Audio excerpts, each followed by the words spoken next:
La première édition, on l'a organisée en 3 semaines. Waouh! Ah, mais c'était quand même terrible. Un défi osé. Ouais, c'était vraiment un défi. Part. Et puis, c'était pendant la saison de pluie.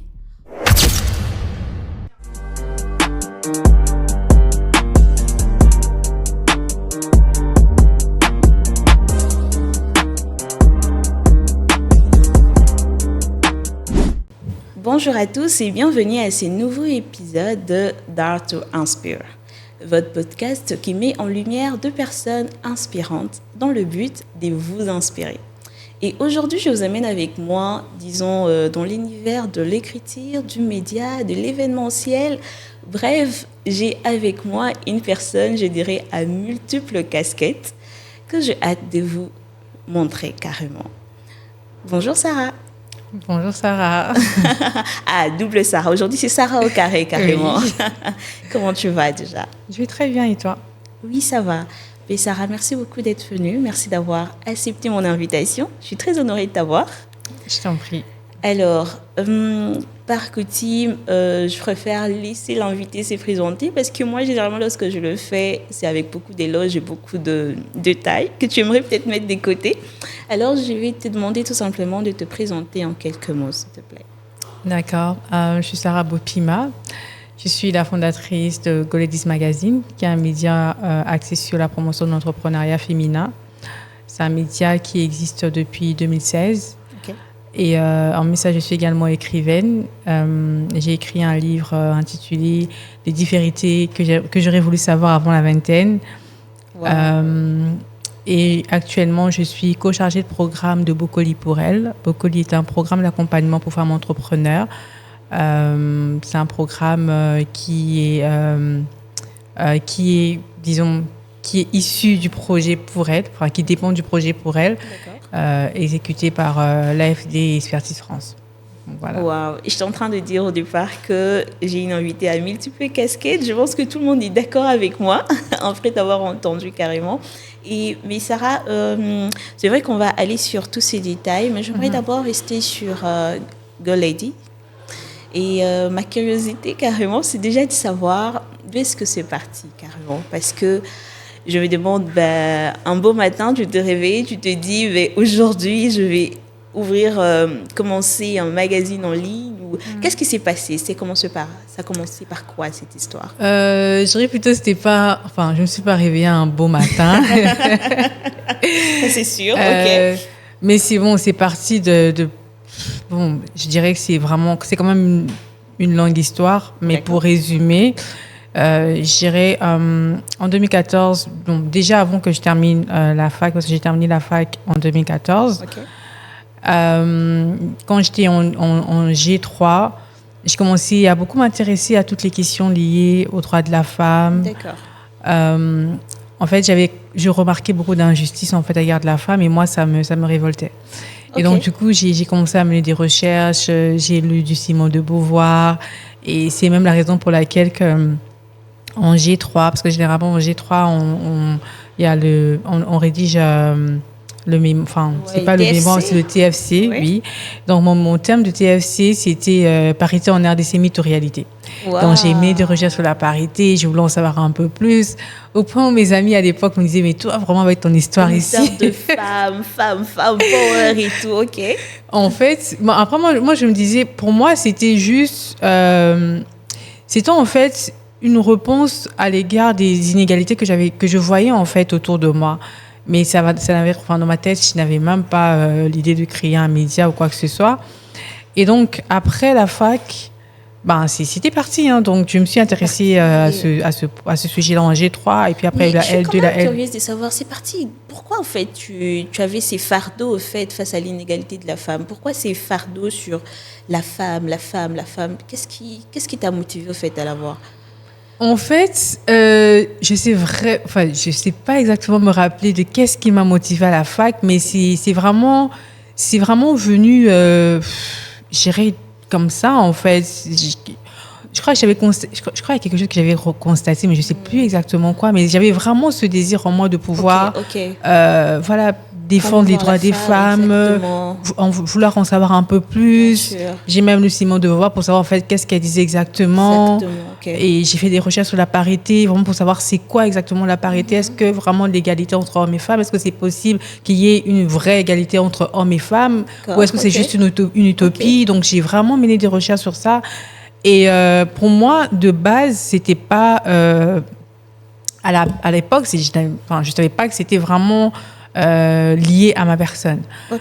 Donc c'est après, quand j'ai fini la fac, déjà avant de terminer la fac, bon, c'est un rêve, tout comme tout rêve d'étudiant ou d'étudiante, tu te dis bon, quand j'ai terminé la fac, j'aurai directement un travail et tout ça, tout sera calme. Plus là, Mais quand j'ai terminé la fac, en fait, c'était pas du tout, c'était pas si du rose tout. Que ça, carrément. Oui, c'était pas du tout si rose, donc voilà.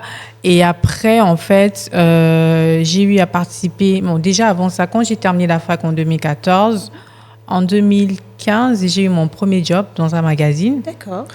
Et le magazine en question était, le bureau se trouvait dans les locaux d'une ASBL, d'une fondation. D'accord. Et la fondation avait pour but de pouvoir former les jeunes à l'entrepreneuriat. Et j'arrive là, je vois une pancarte d'une femme entrepreneur. Voilà, elle venait de gagner un prix dans un programme en Afrique du Sud. Wow. C'était une jeune femme. Quand j'ai regardé, j'ai dit, mais waouh, comment elle fait à son âge et tout. Et là, ça m'avait beaucoup inspirée. Et après, en fait, quand je suis rentrée chez moi à la maison, je me suis dit, mais en fait, Sarah, qu'est-ce que tu as en toi, en fait?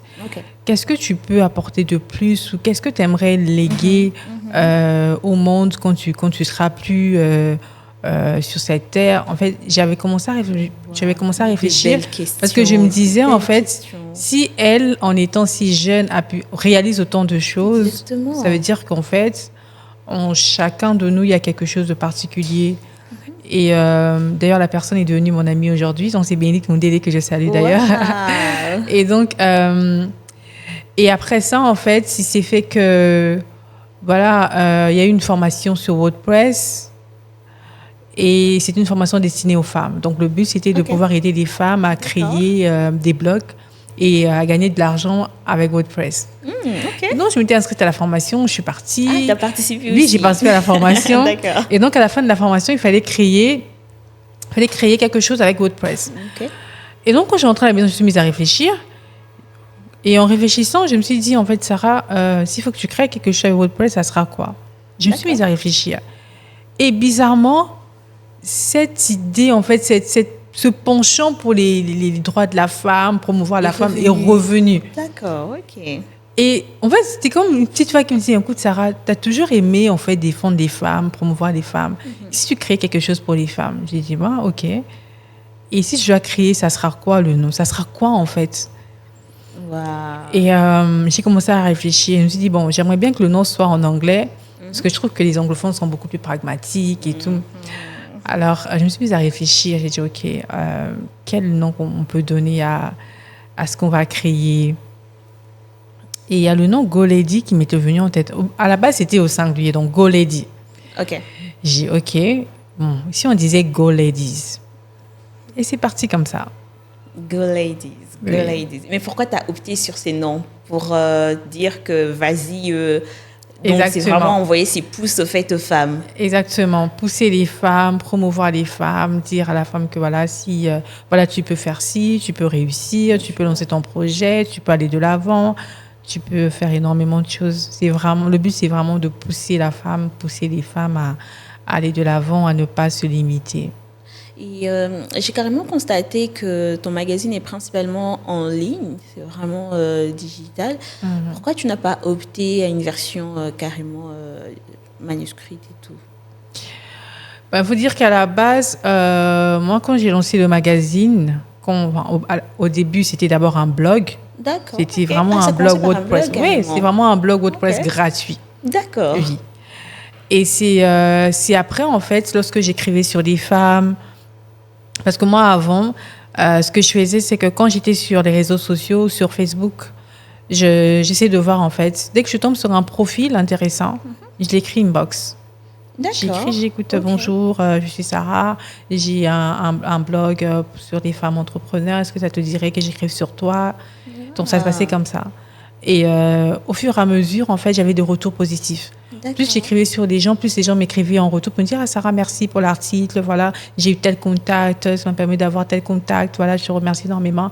Et je racontais à mes amis. Et puis mes amis ont commencé à me dire, mais en fait, tu gagnes quoi en faisant ça? J'ai dit, mais en fait, moi, mon gain, c'est d'avoir ces retours positifs. Ok. C'est pour moi, si ça veut dire qu'en fait, j'apporte un plus dans la vie de ces femmes, je les aide à atteindre un objectif, et c'est ça mon gain. Alors, une fois, un ami m'a dit, mais en fait, tu sais que tu peux te faire de l'argent avec. J'ai dit, ah bon? Le déclic est venu, quoi. En fait, en fait, sur le champ, je me suis dit, mais en fait, qui pourra payer? Quelle est cette personne qui va payer pour qu'on écrive sur elle, en fait? Je me disais, pour moi, c'était impossible, en fait. Ok. Après, il y a eu une autre amie, en fait, qui m'a dit, écoute, Sarah, tu peux sortir un magazine. D'accord. J'ai dit, mais comment? Elle me dit, mais oui, tu peux sortir un magazine, vraiment, tu peux le faire. Et donc, c'est en 2018 que j'ai finalement sorti le premier numéro de Go Ladies. Ouais, c'était très bien. J'imagine l'émotion. Ouais, je remercie Christina Olanguet qui vient de sortir aussi son livre. C'est elle qui m'a vraiment motivée à pouvoir shifter avec Go Ladies. Parce que de base, moi, en fait, quand j'ai commencé, j'avais pas vraiment une vision claire de ce que je voulais pour Go Ladies. Okay. Et donc, ce sont les gens autour de moi qui m'ont donné des orientations, qui m'ont donné des idées, qui m'ont aidé à réajuster les choses. Et à ce niveau, j'aimerais vraiment dire aux personnes qui nous suivent en ce moment ou encore aux jeunes que l'entourage, c'est très important. Être entouré des bonnes personnes, bien entouré, c'est très important parce que ces personnes peuvent voir ce que vous ne voyez pas. Exactement. Elles peuvent capter des choses que vous ne captez pas et elles peuvent vous aider à peut-être réorienter votre vision ou encore à mieux éclairer votre vision. Wow.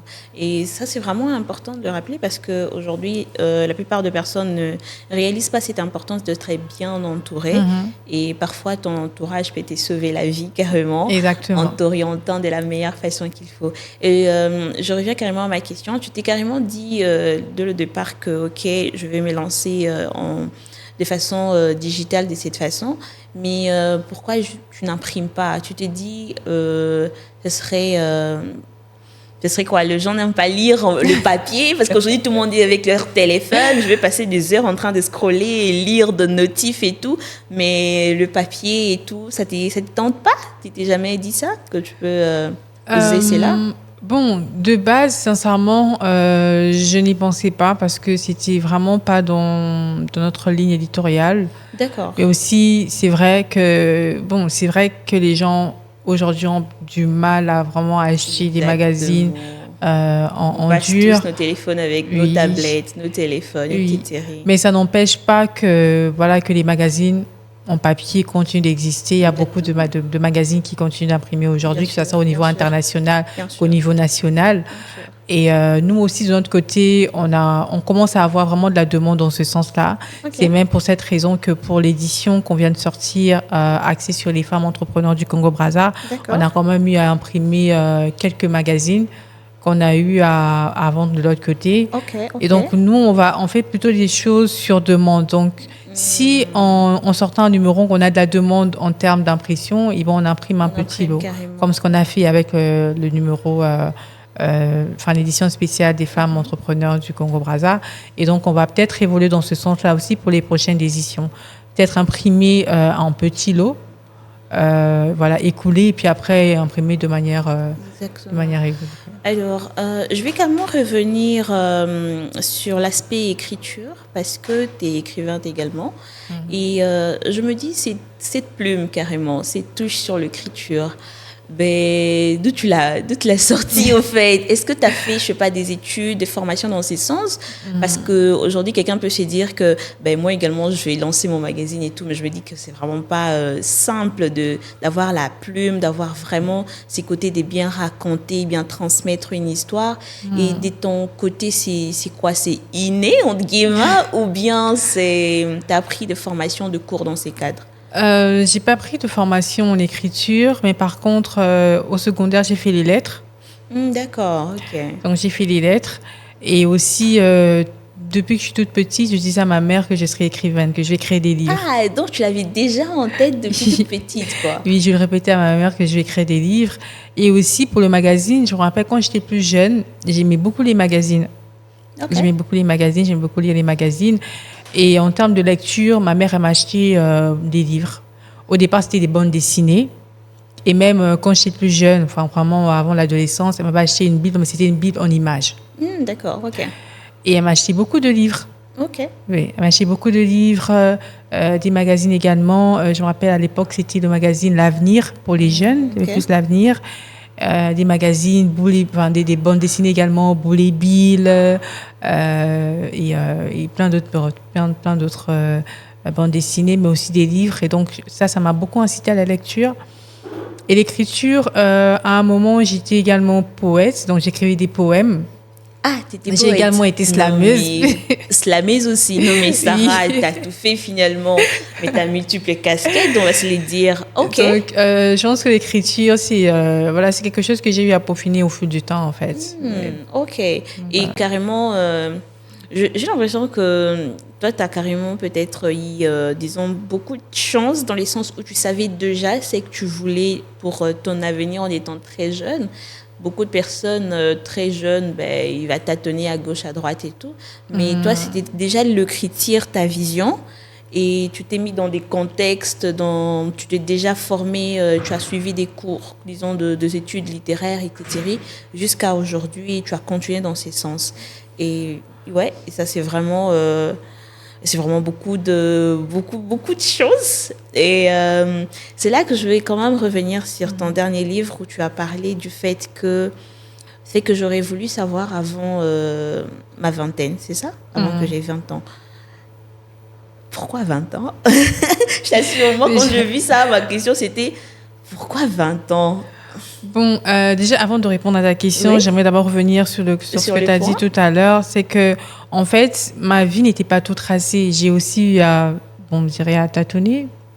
D'accord. Oui. En fait, c'est vraiment au fil du temps que les choses ont commencé à se mettre ensemble. C'est un peu comme, en fait, ma vie, ou tout comme la vie de tout être humain, c'est un peu comme un puzzle. Vous voyez, il y a des pièces un peu partout. Bien sûr. Et plus tu avances, plus ça se reconstitue jusqu'à avoir l'image idéale, l'image finale, en fait. Et oui, j'ai eu à tâtonner, j'ai eu à me poser des questions, j'ai eu à avoir envie d'abandonner. Et oui, il y a des talents que j'ai eu à découvrir au fil des années. Il y a même des dons et des talents que j'ai eu à découvrir parce qu'il y a peut-être un proche qui a découvert, il m'a dit, écoute Sarah, je trouve que tu fais bien telle chose. Peut-être que tu devrais te renforcer tes capacités un peu plus dans ce domaine. Okay. C'est peut-être des choses que moi j'ignorais ou peut-être que je ne comprenais pas exactement, mais qu'un proche m'a permis de comprendre. Exactement. Ou peut-être au fil du temps... avec le temps, avec les années, je me rends compte que voilà, je suis plutôt forte sur ce point, je suis faible sur ce point. Par exemple, moi, j'ai compris que les maths, c'était pas trop mon truc. Ok. Heureusement que tu étais honnête avec toi-même. Les maths, en fait, de base, je voulais être médecin. Je voulais vraiment être médecin. Vraiment? Je voulais être médecin. Okay. Mais quand je suis arrivée en deuxième secondaire, je me suis rendu compte que les maths, c'était pas mon truc. Je me suis dit, donc, la médecine, j'abandonne. Désolée, je laisse à d'autres personnes. Moi, je passe mon tour. En tout cas, j'abandonne. Je laisse tomber. Sinon, je vais faire du mal aux gens.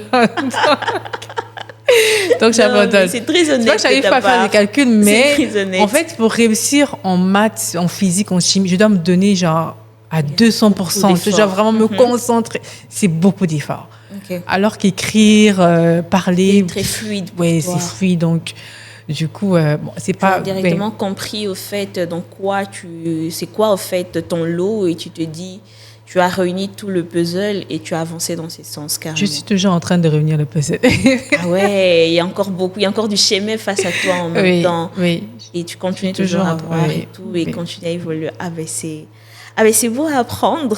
C'est beau à apprendre, ça redonne un peu du boost à toutes ces personnes qui tâtonnent encore pour se dire que, ok, certes, je peux tâtonner, mais au fil des années, là, les choses seront beaucoup plus claires. Je vais mieux Exactement. réunir, refaire tous les éléments et trouver mon chemin. Exactement. Sur ce, je reviens carrément sur ma question où je te parlais de pourquoi 20 ans. Moi, je suis curieuse de comprendre 20 ans. pourquoi 20 ans. Pourquoi 20?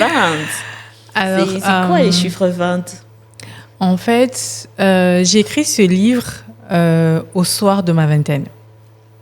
Vraiment? Disons, l'idée m'est venue au soir de ma vingtaine. Ok. Tu sais, bon, je sais pas si c'est juste dans notre communauté ou partout, mais quand on approche de la trentaine, c'est comme si on s'approchait de la mort. Donc...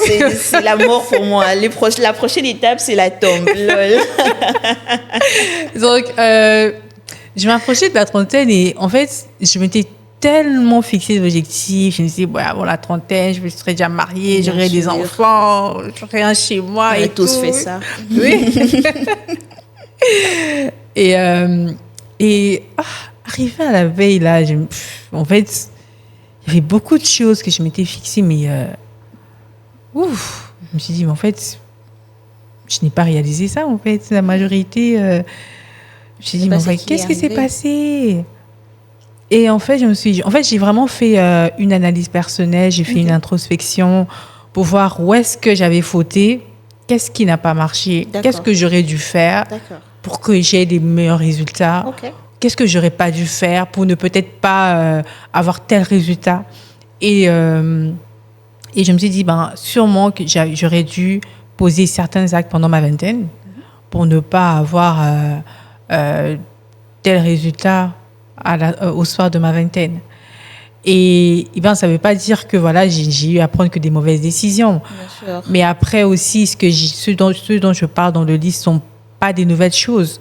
Ce sont des choses que nous connaissons, D'accord. que nos parents nous ont dit, que notre entourage nous ont dit, que nous-mêmes, nous savons que c'était ça qu'il fallait faire, mais dont on s'est peut-être détourné, ou peut-être on n'a pas eu assez d'attention sur ces choses-là.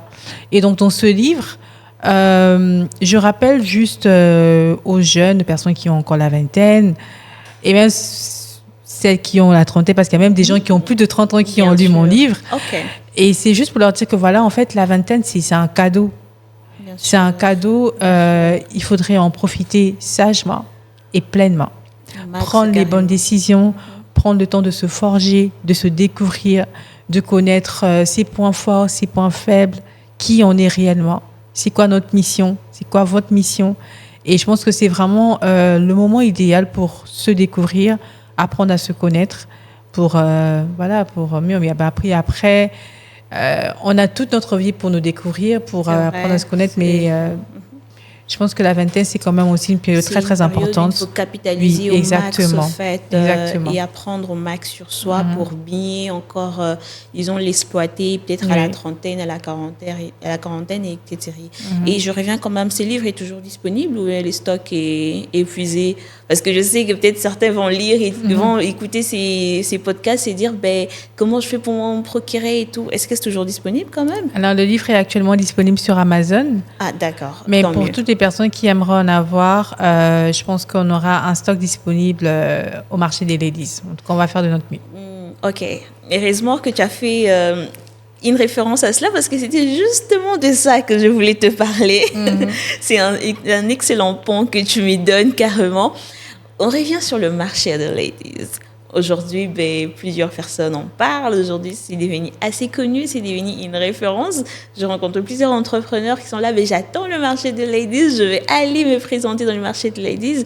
Et je reviens encore pour savoir, c'est parti d'où, au fait? J'aime beaucoup demander d'où c'est parti, justement pour permettre à ceux qui écoutent, pour se dire, écoute, tu vois, la petite idée là que tu as dans une conversation ou tout autour de toi, ça peut générer quelque chose de réel, de tangible. Donc, vraiment, la question, c'est savoir, c'est parti où l'idée du marché de ladies? Alors, on était sur un cap avec le magazine où les choses étaient vraiment ralenties. Ok. Et ce jour-là, j'étais à la maison avec ma collaboratrice, Dorcas. On réfléchissait en fait. Je me suis dit, qu'est-ce qu'on peut faire en fait pour relancer des choses dans le mag? Il faut qu'on se lance en event. Et je dis, mais si on doit faire des events, qu'est-ce qu'on va faire en fait? Bien sûr. Qu'est-ce qu'on va faire? On doit réfléchir sur ce qu'on va réellement lancer. Et on s'est mis à réfléchir On était là assis sous la paillote à la maison. On s'est mis à réfléchir. Je me dit, Madame Sarah, on peut lancer un marché. J'ai dit, un marché? Oui, un événement où les femmes vont venir vendre, acheter, se rencontrer et tout. J'ai dit, bah, c'est pas mal. Je crois, on était en fin novembre. La première édition, on l'a organisée en 3 semaines. Ouais. En 3 En semaines? 3 semaines. Waouh! Ah, mais c'était quand même terrible. un défi osé. Ouais, c'était vraiment un défi. Et puis, c'était pendant la saison de pluie. En plus. Et je me rappelle qu'à l'époque, on était, je pense qu'on était, c'était la première édition, on l'a fait là, on est en 2025, on l'a fait en 2023, décembre 2023. Je crois que c'était une période aussi en termes sécuritaires, on était quand même, c'est quand même assez compliqué. Donc, on s'est lancé 3 semaines. Mais c'était vraiment un défi. C'était chaud quand même. C'était chaud. Mais c'était un succès. Oui, c'était un succès. Ça s'est très bien passé. Pour une première édition, on avait pu réunir 50 exposantes. Wow. Oui. C'était un bon début pour nous, en fait. Wow. Ouais.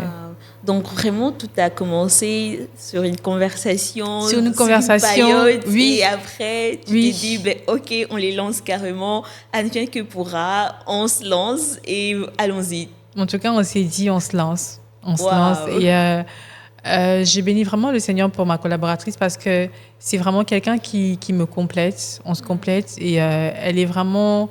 Elle joue cette partition que moi, je n'ai pas, en fait. Okay. Donc, ça fait en sorte qu'on se complète vraiment et que l'équipe est assez solide. Et aussi avec mes autres collaboratrices également, Beraka ainsi qu'Epiphanie. Voilà, les choses se passent très bien. Ouais. Mais j'ai l'impression qu'il t'a cité que de femmes. Attends, est-ce que tout autour du marché de ladies et Goladies, il n'y a que de femmes? Non. Parce que là, j'ai eu peur quand même. On a aussi des hommes. On a aussi des hommes. Une discrimination, ça. Non, au marché, on a également Marteché. On a un designer qui est... Oui, on a un designer qui est homme.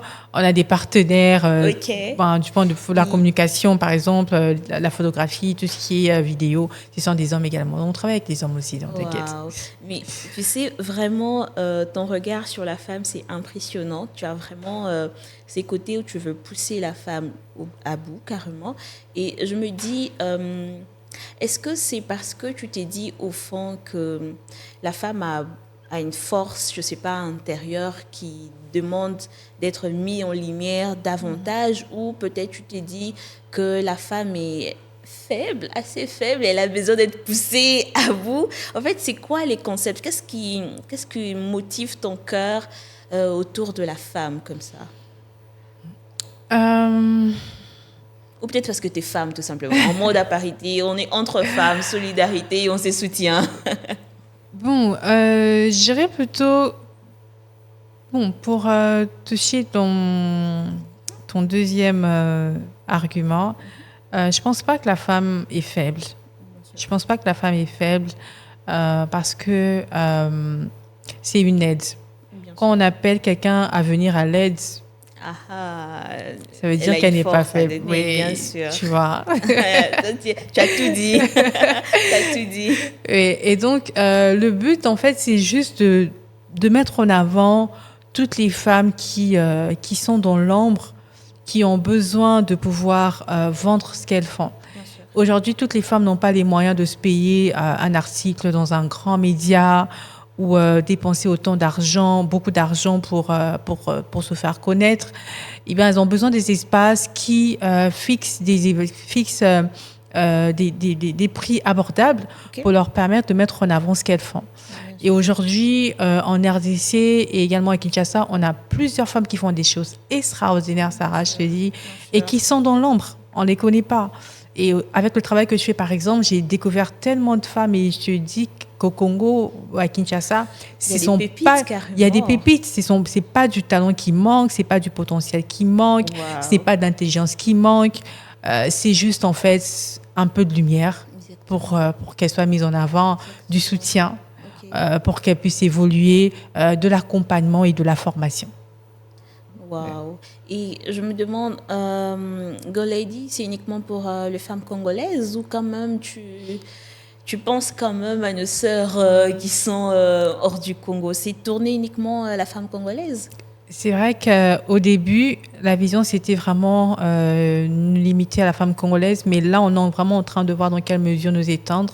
Voilà pourquoi on a d'abord commencé avec le Congo-Brazza en lançant cette édition spéciale axée sur les femmes entrepreneurs du Congo-Brazza. C'est vraiment de l'objectif de pouvoir commencer à nous étendre de plus en plus pour toucher les femmes au niveau de l'Afrique et au niveau d'autres pays dans le monde. Bien sûr. Et si je vais quand même te demander, jusqu'aujourd'hui, tu dirais que c'est quoi ta plus grande fierté avec Girl Ladies ou encore le marché des ladies? Disons, je vais rester sur Girl Ladies. C'est quoi ta plus grande fierté? Parce que ça fait quand même beaucoup des années que tu as mis cela en lumière et tu as traversé beaucoup de situations, beaucoup d'étapes, tu as rencontré beaucoup de personnes aussi. Mais si tu dois avoir une histoire qui t'a le plus marqué, c'est quoi ta plus belle, ta plus grande fierté avec Girl Ladies? Ouf. Ma plus grande fierté, c'est en fait, je dirais pas une plus grande parce que je pense que le magazine a encore du chemin. Ok. Mais encore, ce que j'aime, ce que j'apprécie un peu plus, c'est le fait de voir à quel point les femmes, par exemple, avec lesquelles j'ai travaillé tout au début, ce qu'elles sont devenues aujourd'hui. Celles qui étaient sur le tout premier cover. Ce qu'elles sont devenues aujourd'hui, même à l'époque, voilà, on ne pouvait pas l'imaginer. Et moi, ça me fait énormément plaisir. Et ce que j'aime aussi avec le magazine, pour moi, ce qui représente pour moi une réussite, c'est d'avoir autour de moi et avec moi des femmes qui croient en ce que nous faisons, qui croient en la vision, qui travaillent pour la vision. C'est vrai qu'au début, c'était pas du tout évident. On n'avait peut-être pas des retours en termes financiers, mais elles ont été là, elles ont tenu. Wow. Et aujourd'hui, ça évolue plutôt bien avec elles. Pour moi, je dirais que c'est une réussite d'avoir des bonnes personnes autour de moi, autour de ce magazine. Ouais. Et carrément, ces personnes ont cru à la vision, ils t'ont suivi de cette façon et toutes ces années, ils sont avec toi. Oui. C'est vraiment encouragé, à applaudir. Et je ne vais pas quand même rester sur les points positifs parce qu'on croirait que c'est super simple de créer son magazine de cette façon et de s'étendre. Mais j'imagine également qu'il y a eu beaucoup de difficultés. Il y a eu également de côté morose quand même.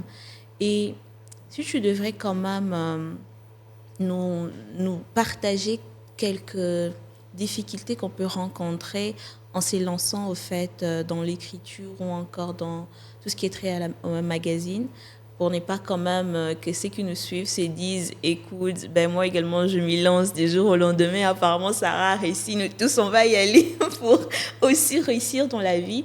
Mais je suppose que c'est pas si simple que ça. Si tu peux nous partager quelques difficultés, tu parlerais de quoi? Si je vais parler des difficultés en termes pour le magazine et aussi pour le marché, c'est bien ça. Pour le magazine, je dirais la difficulté, c'est celle de ne pas pouvoir avoir des retours financiers dès le début. Ok. Oui. Okay. Et pour ça, il faut vraiment mettre en place des stratégies. Il faut être patient. Vraiment, ça ne réussit pas d'un coup, carrément. Oui, parce que moi, par exemple, la première fois que j'ai eu à toucher, la première fois qu'une personne m'a payé $500 pour le compte du magazine, c'était en 2020. Wow. Oui, pour un cover. Wow. Ouais. Et ça, c'était... j'ai sorti le magazine, j'ai créé le magazine en 2016. C'est 4 ans. Et c'est quoi, 4 ans après que je touche pour une première fois au moins $500. En fait, le 500, c'était pas que j'étais employée quelque part, mais vraiment, le magazine avait... Tu vois un peu. Donc, 500 direct comme ça. Ouais, 500 direct. Mais j'imagine ta joie, l'émotion était... Ouais, j'ai vraiment... Wow. En plus, c'était pendant le confinement. Ok. Ouais, c'était pendant le confinement. À l'époque, là, les gens, tout le monde était sur les réseaux, tout le monde voulait être visible et tout. Donc, pour moi, c'était vraiment, c'était vraiment, oui. Donc, la difficulté, c'est vraiment en termes financiers, ce que tu ne gagnes pas directement, tu gagnes pas du coup. Déjà qu'ici, bon, on n'est pas payé en fonction des retours sur Internet. On n'a pas accès à des paiements, à des rémunérations en ligne. Donc, du coup, t'as pas, voilà, c'est pas facile. Sur ce point-là, ça a été quand même assez compliqué. Ah, mais c'est quand même drôle de se dire qu'au départ, tu ne gagnais pas autant, mais tu as continué quand même. Pourquoi tu n'as pas abandonné? Pourquoi tu t'es pas dit, mais au final, j'ai pas abandonné. Dans ce secteur, on ne devient pas millionnaire. Pourquoi est-ce que je reste carrément? J'ai pas abandonné parce que pour moi, au fil du temps, en fait, j'ai compris que c'est ma passion, j'aime faire ça et c'est vraiment lié à ma personne en fait. C'est pas l'argent qui t'a motivé au fond. Non, c'était pas là. Au début, en tout cas, j'ai pas commencé pour l'argent. Bien sûr. Okay. J'ai pas commencé pour l'argent. Vraiment, voilà, j'ai pas commencé pour l'argent. C'était une passion, c'était un désir qui était en toi. Donc, peu importe que tu ne gagnais pas grand-chose au départ, tu as continué quand même. Oui, j'ai continué et voilà, enfin, des fois, tu bosses pendant des heures, tu fais des nuits blanches, tu peux faire des recherches, tu peux écrire des articles. Et moi, il y a même des articles, par exemple, l'article que j'ai écrit récemment sur Diddy Stone, c'est un article que j'ai écrit la nuit, très tard. Wow. Oui, très tard. Il y a des inspirations qui me viennent comme ça, très tard la nuit. Tiens, tel sujet me vient en tête. Tiens, je vais écrire sur ça ou tel idée me vient, ou soit quand je vois un truc, je dis, je peux écrire sur ça, tel thème. Et quand l'inspiration me vient, je me mets à écrire la nuit et je ne peux pas dormir tant que je n'ai pas fini. Wow. Oui. Wow. Donc ça, c'est vrai qu'en ce moment, faire des nuits blanches, j'en fais de moins en moins. Je ne sais pas si à cause parce que j'ai pris un peu d'âge, mais quand j'avais la vingtaine, j'enchaînais des nuits blanches. Donc voilà. Et l'autre difficulté, c'est aussi le fait que les gens ne vont pas croire en vous du coup. Dès le départ, ils ne vont pas croire en ce que vous faites, ils ne vont pas vous faire confiance dès le départ. Vous n'allez pas être grand et connu dès le départ. Ça, c'est aussi une autre difficulté. Être patient. Et aussi, pour le marché, je pense que la difficulté qu'on a eue... Ouf. J'imagine que même toi, tu t'es souvenu de cela carrément. Pour le marché, c'est par exemple pour la dernière édition, on ne pouvait pas avoir accès à l'espace avant minuit pour faire les aménagements. Donc on est arrivé sur les lieux à 1h du matin pour faire l'aménagement. Et on a bossé jusqu'à 3h. Moi, j'en pouvais plus. Je dormais debout carrément. Je suis rentrée dormir. Ma collaboratrice, elle est restée là jusqu'à 4h. Elle est rentrée s'apprêter pour repartir là-bas à 7h, je pense. Moi, je suis encore restée dormir. Ça sont des choses que les gens ne voient pas, ils ne savent pas. Donc, c'est là qu'on réalise les coulisses d'un événement qui réussit. Les coulisses, c'est vraiment une torture qui s'est faite, au fait. Et on voit des sacrifices, on voit vraiment des nuits blanches.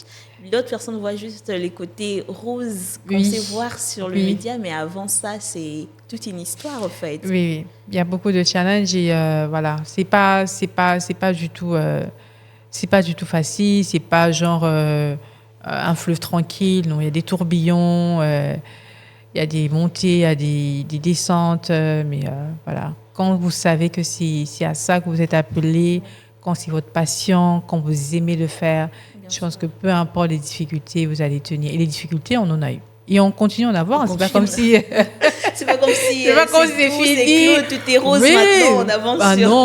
non, les difficultés, on continue à en avoir. Donc, après, moi, je me dis, par exemple, pour le marché, moi, ce que j'ai constaté avec ma collaboratrice, j'ai l'impression qu'à chaque édition, il y a des nouveaux challenges. OK. Ouais. D'accord. À chaque édition, il y a des nouveaux challenges. Et ces challenges ne vous font pas peur carrément? Pas du tout. Non, ça ne fait plus peur. Vous êtes vaccinés, on veut le dire. Oui, on est vaccinés, ça ne fait plus peur. On trouve des solutions, mais ça va. Ça va carrément. Ouais. Ça fait plaisir. Et moi, je vis sur les réseaux que le prochain, c'est en août carrément. Oui, en août. Le 1er et le 2. Oui, le 1er et le 2. On souhaite toutes les bonnes choses. Parce que j'étais en train de penser à une chose en me disant que quand même au début, vous n'avez peut-être pas une crédibilité ou une autorité telle qu'aujourd'hui. Donc quand même, les gens qui venaient sont des personnes qui croyaient au fait à la vision, qui croyaient que oui, écoutez, dans ces marchés, je peux écouler mes marchandises et tout. Et ça revient vraiment à avoir, disons, cet entourage qui croit en soi, qui croit à toi, qui croit à ta vision, qui croit au projet que tu mets sur la table. Ils se disent, OK, on y va. Je vais déposer mon stand également et je sais que ça va marcher. Et ça, c'est vraiment top. Et ça me pousse quand même à te demander aussi si tu devrais aujourd'hui parler à la Sarah qui existait, disons, à te 24 ans, à te 23 ans, à te 22 ans.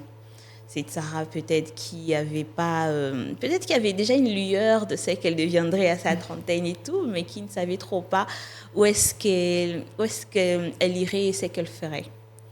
Tu dirais quoi à cette Sarah? Je dirais... Ça me profite à te demander aussi de parler à cette jeune fille de 20 ans, de 22 ans, de 23 ans, de 24 ans qui te regarde, qui peut-être elle aussi, elle a cet amour sur l'écriture, elle a ce cœur pour l'événementiel ou je sais pas, les médias, mais qui te regarde tout simplement.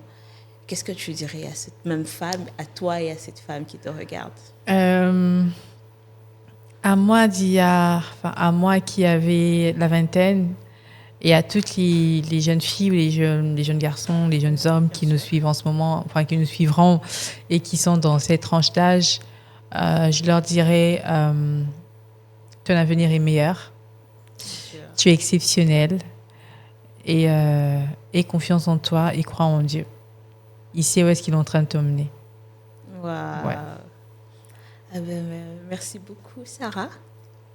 Et je pense que c'est sur ces magnifiques mots qu'on va atterrir, de faire confiance en Dieu, que l'avenir est meilleur. Je pense qu'on a tous besoin d'entendre ça. On a tous besoin d'entendre de personnes qui nous répètent cela, parce que aujourd'hui, lorsqu'on regarde tout autour de nous, on a l'impression que aïe, Mbokamo Ekoufa déjà. Donc, Mbokamo Ekoufa déjà, soit qu'on puisse trouver visa, qu'on quitte la RDC, qu'on quitte Congo. Mais on sait, en écoutant en fait témoignages tels que la tienne, on sait se dire que, écoute, on tient bout, ça va aller. Et demain, ça sera merveilleux, comme tu l'as dit. Sûrement. Sur ce, merci beaucoup Sarah et merci à tous de nous avoir suivis. J'espère carrément que ces podcasts, ces témoignages, l'histoire de Sarah Bopima vous a inspiré et vous a permis bien sûr d'oser à votre tour. On se dit merci et à la prochaine. Merci Sarah. Merci Sarah. Et besoin de Sarah, c'est Sarah Bopima sur tous les réseaux sociaux ou carrément Go Lady Magazine. Merci et à bientôt.